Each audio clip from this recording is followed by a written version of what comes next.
선포하겠습니다. 하늘이 하나님의 영광을 선포하고 궁창이 그의 손으로 하신 일을 나타내는도다.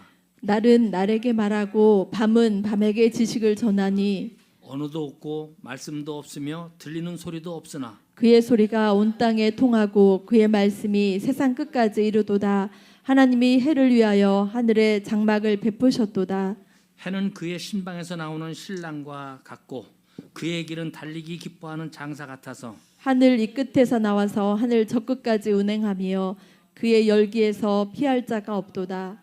여호와의 율법은 완전하여 영혼을 소생시키며 여호와의 증거는 확실하여 우둔한 자를 지혜롭게 하며 여호와의 교훈은 정직하여 마음을 기쁘게 하고 여호와의 계명은 순결하여 눈을 밝게 하시도다. 여호와를 경외하는 도는 정결하여 영혼까지 이르고 여호와의 법도 진실하여 다 의로우니 금 곧 많은 순금보다 더 사모할 것이며 꿀과 송이꿀보다 더 달도다. 또 주의 종이 이곳으로 경고를 받고 이곳을 지킴으로 상이 크니이다. 자기 허물을 능히 깨달을 자 누구리요. 나를 숨은 허물에서 벗어나게 하소서. 또 주의 종에게 고의로 죄를 짓지 말게 하사 그 죄가 나를 주장하지 못하게 하소서. 그리하면 내가 정직하여 큰 죄가에서 벗어나겠나이다. 나의 반석이시요 나의 구속자이신 여호와여, 내 입의 말과 마음의 묵상이 주님 앞에 연락되기를 원하나이다. 아멘. 오늘 함께 나눌 말씀의 제목은 주께 연락되기를 원합니다라는 제목입니다. 시편 19편은 다윗의 시 인도자를 따라 부르는 노래라고 제목이 붙어 있습니다. 시편 19편은 크게 세 단락으로 구분을 할 수가 있는데 1절에부터 6절까지는 하나님께서 우주 만물 속에 자기를 계시하고 계시다. 하나님이 자연 계시를 1절부터 6절까지 얘기하고 있고요. 7절에서 11절은 말씀을 통해서 하나님이 자신을 계시한다. 말씀을 통해서 하나님이 자신을 계시한다는 것을 무슨 계시라고 부르죠? 특자가 들어가는데 특별 계시. 하나님이 자기를 나타내는 것을 계시라고 부릅니다. 계시라고 하는데 계시는 두 가지가 있어요.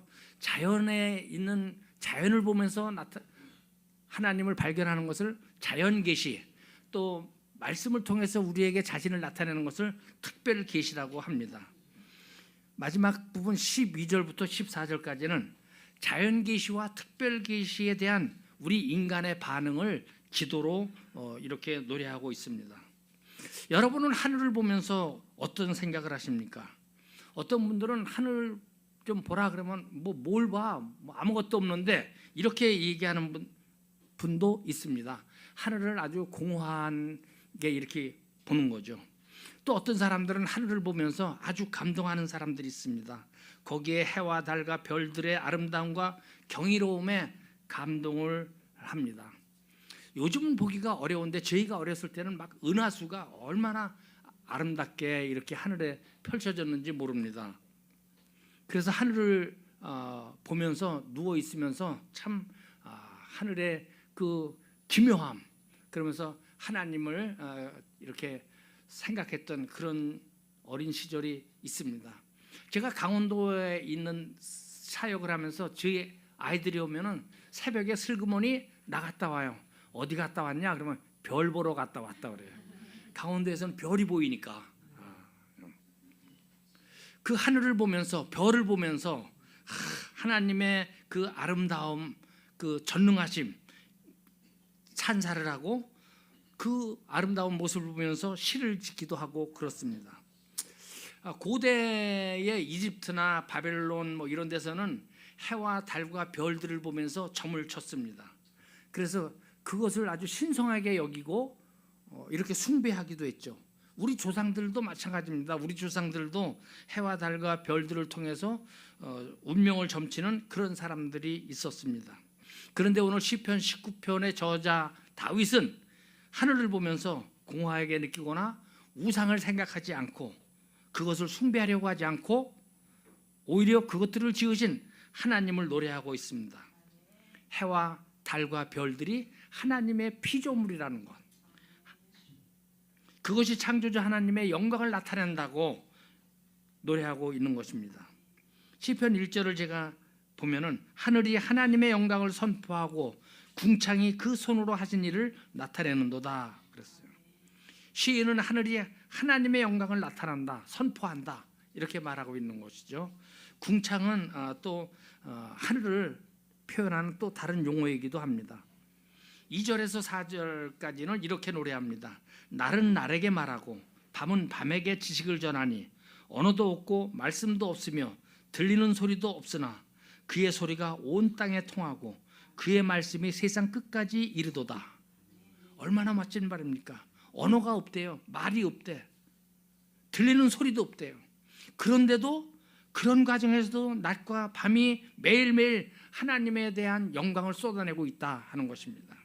우리에게 특별히 무슨 소리가 들리는 것이 아니라 그것을 바라봄으로써 하나님의 영광을 우리가 찾아내고 있는 것입니다. 특히 하나님은 해를 위해서 하늘에 해를 위해서 집을 지었다고 이렇게 표현하고 있습니다. 그래서 밤이 되면은 해가 집으로 들어가고 아침이 되면 집에서 나오고 이렇게 시적으로 표현했어요. 그러면서 그 집으로 쉬러 들어가는 해를 신방으로 들어가는 신랑에다가 표현했습니다. 아침에 뜨는 해를 신방에서 나와가지고 힘차게 일하러 가는 그런 신랑에다가 표현했습니다. 마치 그런 신랑의 힘찬 모습을 보면서 참 하늘이 해가 하늘 이쪽에서 저쪽까지 쉬지 않고 질주하는구나 하는 것을 우리가 연상할 수가 있습니다. 지칠 줄 모르는 용사 같지 않습니까? 그 열기가 지구를 구석구석 비치면서 생명을 유지시켜주고 있습니다. 태양의 열기를 피할 사람은 아무도 없습니다. 여러분 생각해 보세요. 그저께 날씨가 어땠나요? 더웠었죠. 어제는 어땠나요? 추웠어요. 하루 만에 하루를 덥게 하고 하루를 춥게 할 수 있는 인간의 어떤 과학의 능력이 있을까요? 없습니다. 오직 하나님만 하시는 것입니다. 태양이 저렇게 뜨거운데 하나님은 얼마나 뜨거울까? 하나님의 영향력은 얼마나 클까? 하나님이 우리에게 관심을 가지면은 그 관심에서 우리가 벗어날 수 있을까? 벗어날 수 있는 사람은 아무도 없을 것입니다. 그런데 오늘 살고 있는 우리들에게 어떤 문제가 있느냐? 이런 다윗처럼 다윗이 하늘을 보면서 하나님을 노래한 것 같이 우리도 하늘을 보면서 하나님을 노래할 수 있어야 되는데 하나님을 보지 못하는 거예요. 그런 안타까움이 있습니다. 날은 날에게 말하고 밤은 밤에게 지식을 전하는 것을 듣고 다윗은 놀라워했는데 우리에게는 그 소리가 안 들린다는 것입니다. 안 들리는 것뿐만 아니라 어떤 사람들은 아주 어리석은 사람들이지만 자기들이 아주 똑똑하다고 생각하면서 창조주 하나님이 없다고 합니다. 우리는 창조주 하나님 없어도 잘 살 수 있다 이렇게 큰 소리 치는 사람도 있습니다. 그러나 알아야 합니다. 이 세상은 결코 스스로 존재하는 것이 없습니다. 저절로 있는 것이 없습니다. 다 하나님이 지으셨습니다. 만드셨습니다. 하나님 없이 된 것은 아무것도 없다는 사실을 분명히 알아야 합니다. 하나님이 우주 만물을 만드신 목적은 인간들이 그것을 보고 하나님이 계시구나, 하나님이 어떤 분이시구나 하는 것을 알도록 하기 위해서 우주 만물을 만드셨습니다. 그래서 인간은 그것을 보면서 하나님께 영광을 돌려야 하는 것입니다. 그러나 대부분의 사람들은 하나님이 창조한 자연세계를 보면서 하나님이 누군지 모르고 있습니다. 하나님께서 그런 미련한 인간들을 위해서 특별 계시를 통해서 자기 자신을 보여주셨습니다. 7절부터 9절까지 말씀을 한번 읽어주시겠습니까? 여호와의 율법은 완전하여 영혼을 소생시키며 여호와의 증거는 확실하여 우둔한 자를 지혜롭게 하며 여호와의 교훈은 정직하여 마음을 기쁘게 하고 여호와의 계명은 순결하여 눈을 밝게 하시도다. 여호와를 경외하는 도는 정결하여 영원까지 이르고 여호와의 법은 진실하여 다 의로우니. 아멘. 여기에 율법, 증거, 교훈, 계명, 도, 법 이런 용어들이 나오는데 이게 다 하나님의 말씀을 다르게 표현한 거예요. 하나님의 말씀. 성경에 나오는 율법이나 증거나 교훈이나 계명이나 도, 하나님의 법이 전부 다 하나님의 말씀입니다. 구약의 율법뿐만 아니라 신약의 그리스도의 복음을 포함해서 하나님 말씀 전체를 가리키는 것입니다. 오늘 시편 19편에서 하나님께서는 자연세계만이 아니라 기록된 말씀 성경을 통해서 자기 자신을 계시하고 있다고 노래하고 있는 것입니다. 다시 한마디로 말하면 성경은 하나님에 대한 이야기입니다. 우리 인생에게 주시는 하나님의 말씀, 구원의 비밀을 담고 있는 책이다라고 표현하고 있는 것입니다. 그래서 우리가 성경을 펴서 읽기 시작하면 말씀으로 자신을 계시하는 하나님을 만날 수 있습니다. 성령이 우리 눈을 밝게 합니다. 우리 길을 밝게 합니다. 그래서 하나님을 만나게 하고 하나님의 말씀을 듣게 하십니다. 그렇기 때문에 우리는 하나님의 말씀을 사모해야 됩니다. 어느 정도로 사모해야 되는가? 10절에 보니까 금 곧 많은 순금보다 더 사모할 것이며 꿀과 송이 꿀보다 더 달다 이렇게 표현했습니다. 여러분 우리가 세상 살면서 금을 얼마나 사모합니까? 뭐니 해도 모니가 있어야 된다고 물질을 우리가 얼마나 사모하는지 모릅니다. 저도 그래. 어쩌다가 돈벼락 한번 맞았으면 좋겠다. 죽어도 좋다. 돈벼락 맞으면. 그런데 죽으면 아무것도 필요 없어요. 어떤 친구가 그래 참 순진했던 친구예요. 집안에 가까운 당숙이 돌아가셔가지고 입관을 하러 들어갔는데 입관을 하고 뚜껑을 닫기 전에 다 나가라고 그러더래. 그래가지고 나는 끝까지 한 사람을 가족을 대표해서 봐야 된다고 그랬어 했더니 가족들 다 나가라고 그러고 그 전에 여비 주라고 뭐 어디 가는데 노자가 필요하다고 노자를 주라고 그래가지고 다 노자를 넣는데 그거를 다 관에서 꺼내더래. 그리고 뚜껑을 닫더래요. 그래서 자기는 깨달았대. 죽을 때는 1원도 못 가져가는구나. 위험한 사람들 요즘은 그런 거 안 하는 것 같아요. 전에는 다 그렇게 했어요. 아무리 우리가 사모해도 죽을 때 가져갈 게 없습니다. 그래서 세상에서 금 사모할 필요 없고요. 하나님의 말씀을 우리가 금을 사모하듯이 그렇게 귀중하게 여겨야 됩니다. 며칠 전에 그 암에 걸린 친구를 문병을 갔는데 그 같이 간 장로님이 얘기를 해요. 자기는 다른 책은 안 읽는데 성경만 읽는데요. 그런데 성경만 읽는데 모든 지혜를 다 준다는 거예요. 변호사 사무실에 사무장으로 일하고 있는데 변호사를 만나기 전에 이 친구가 만나가지고 다 이런 얘기를 하면은 어떻게 물어볼까, 어떻게 답변할까 하는 것이 다 하나님이 주신대. 그래서 성경 말씀만 읽었는데도 법률을 공부한 게 아닌데 다 자기가 상담을 한다는 거예요. 왜 그렇습니까? 하나님의 말씀이 능력이 있기 때문에 그렇습니다. 말씀을 들으면 꿀과 송이꿀보다 더 달아야 됩니다. 여러분 어떻습니까? 여러분도 그렇습니까? 아니면 졸립니까? 오래된 여러분도 들으신 그 유머일 거예요. 어느 택시 기사 집사님하고 목사님이 죽어가지고 천국에 갔는데 딱 보니까 택시 기사하고 가니까 목사님이 저 친구보다는 내가 그래도 하나님한테 칭찬을 많이 듣겠지. 그리고 갔는데 딱 가서 앉으니까 목사님이 총알 택시 운전 기사를 더 칭찬하더래요. 그래서 하나님 총알 택시보다는 제가 더 하나님 일 많이 했지 않습니까? 그랬더니 총알 택시 기사는 사람들을 많이 기도하게 했어. 너는 맨날 졸게 했잖아.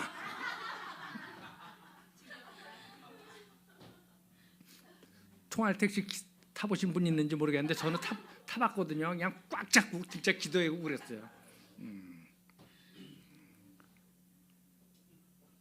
우리는 하나님께서 자연 세계를 통해서 그리고 말씀을 통해서 우리에게 계시하고 있는 하나님을 만날 수 있어야 됩니다.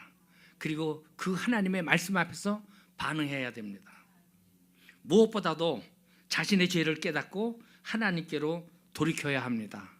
우리 인간은요, 완전하게 율법을 지킬 수 있는 사람이 아무도 없습니다. 그렇게 다 연약해요. 죄 앞에서 연약합니다. 그렇기 때문에 우리는 말씀 앞에서 늘 자기 허물을 깨달을 수 있어야 됩니다. 12절부터 13절에 보면은 자기 허물을 능히 깨달을 자 누구리요?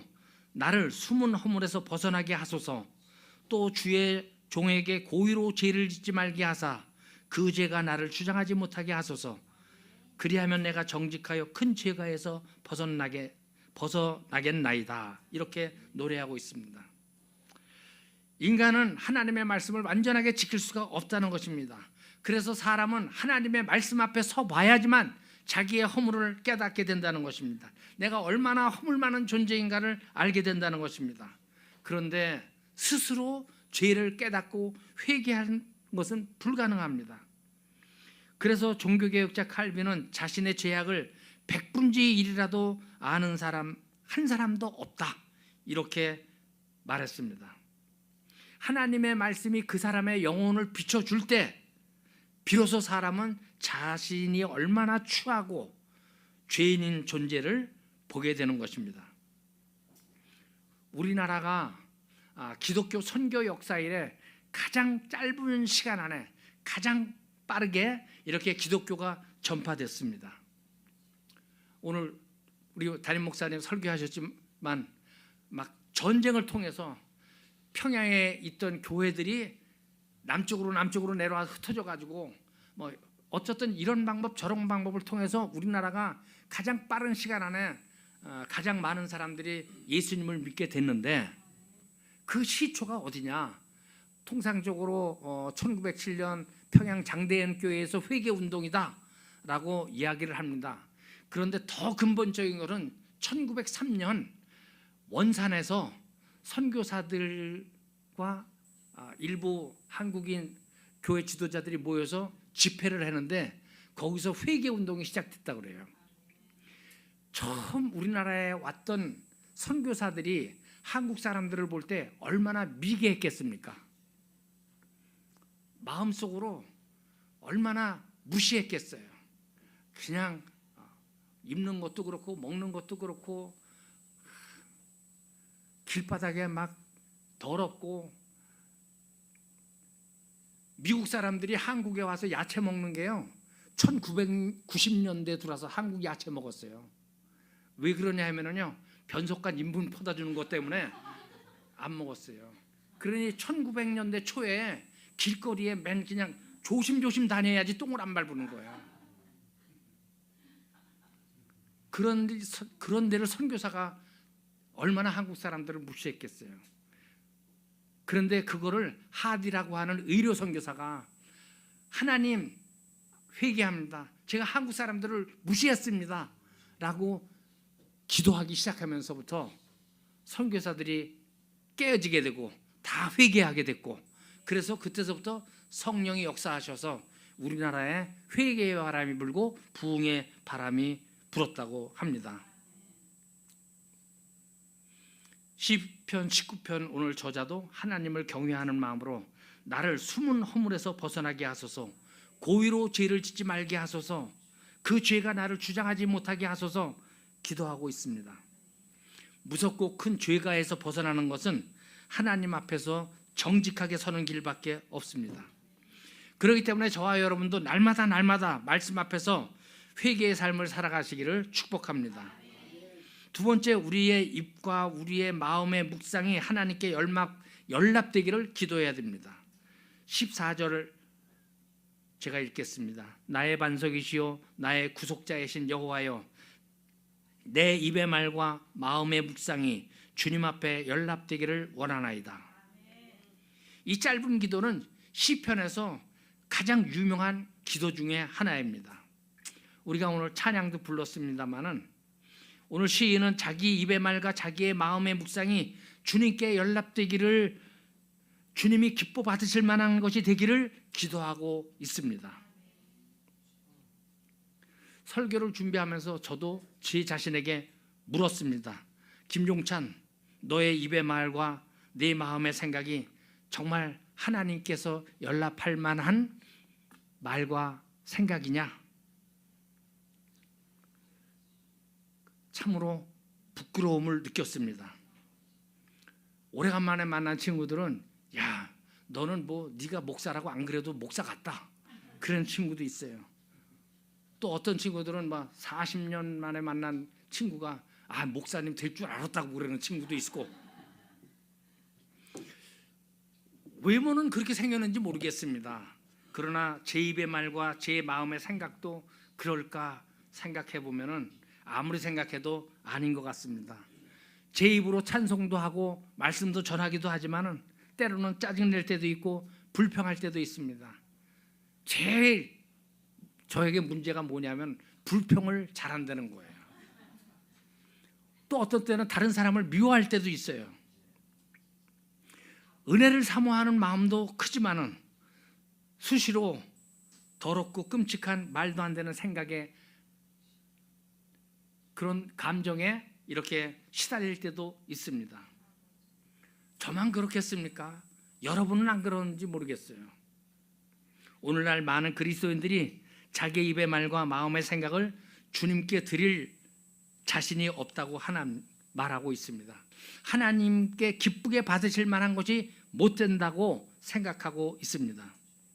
물론 예수님이 나의 구세주라는 것을 받아들이는 것은 대환영합니다. 지옥으로 갈 것을 구원해 주셨으니 얼마나 감사해요. 그러니까 예수님을 잘 대접해야지, 잘 섬기려고 합니다. 그런데 예수님이 나의 주인이다 라고 하는 거에 대해서는 선뜻 예라고 대답하지 못합니다. 주님이 나를 사랑하셔서 십자가에 못 박혔다, 나도 주님이 못 박힌 그 십자가에 나를 못 박겠다 하는 데는 별로 동의하지를 못합니다. 교회 예배에 참석하고 봉사는 하지만 주님께 내 마음을 온전하게 드리는 데는 주저하고 있습니다. 내 입과 내 마음의 주인이 예수님이다. 은행 통장도 예수님 겁니까? 아니요, 그런 거죠. 아멘인 거예요. 우리 집, 내가 하는 사업 다 주님 거야, 주님의 영광을 위해서야 라고 이렇게 김은혜 집사처럼 아멘 할 수 있는 분이 과연 몇 분이나 되겠습니까? 김은혜 집사님은 저보다 훨씬 더 신앙이 좋은 것 같아요.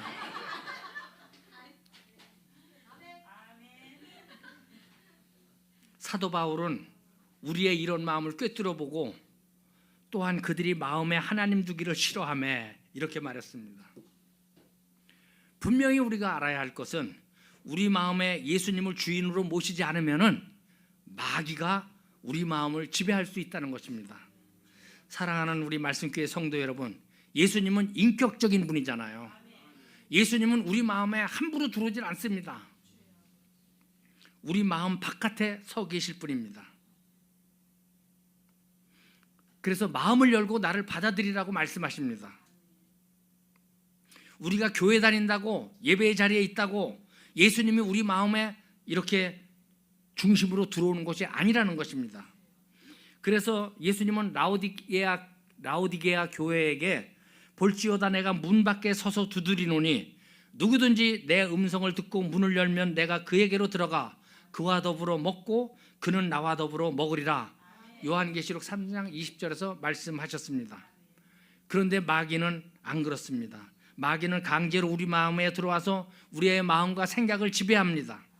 우리가 동의하지 않아도 마귀는 우리 마음속에 온갖 생각들, 걱정과 근심, 미움, 원망, 열등감, 헛된 것들을 심어줍니다. 그래서 잠언 4장 23절에 무릇 지킬 만한 것보다 더욱 네 마음을 지키라.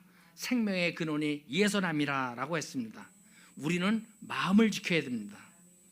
어떻게 마음을 지킬 수 있습니까? 우리의 마음을 주님께 드려야 됩니다. 내 마음의 주인이 주님이라고 선언하는 것입니다. 예수님이 내 마음의 주인입니다. 한번 같이 해볼까요? 시작. 예수님이 내 마음의 주인입니다. 아멘. 여러분, 예수님의 마음을 품어야 됩니다. 아무 생각이나 마음을 품으면 안 됩니다. 예수님이라면 어떻게 하셨을까 고민하시며 무슨 일을 하시고 무슨 생각을 하시기 바랍니다. 사도 바울은 너희 안에 이 마음을 품으라 곧 그리스도 예수의 마음이라고 빌립보서 2장 5절에서 말씀하셨습니다. 주님께 마음을 드리는 것을 주저하지 마십시오. 주님이 저와 여러분의 마음의 주인이 되도록 내어주시기 바랍니다. 그래야 우리가 천국 백성으로 주님과 동행하며 살 수 있습니다. 나의 반석이요 나의 구속자이신 여호와여, 내 입의 말과 마음의 육상이 주님 앞에 연락되기를 원하나이다 라는 기도가 저와 여러분의 기도가 되기를 축복합니다.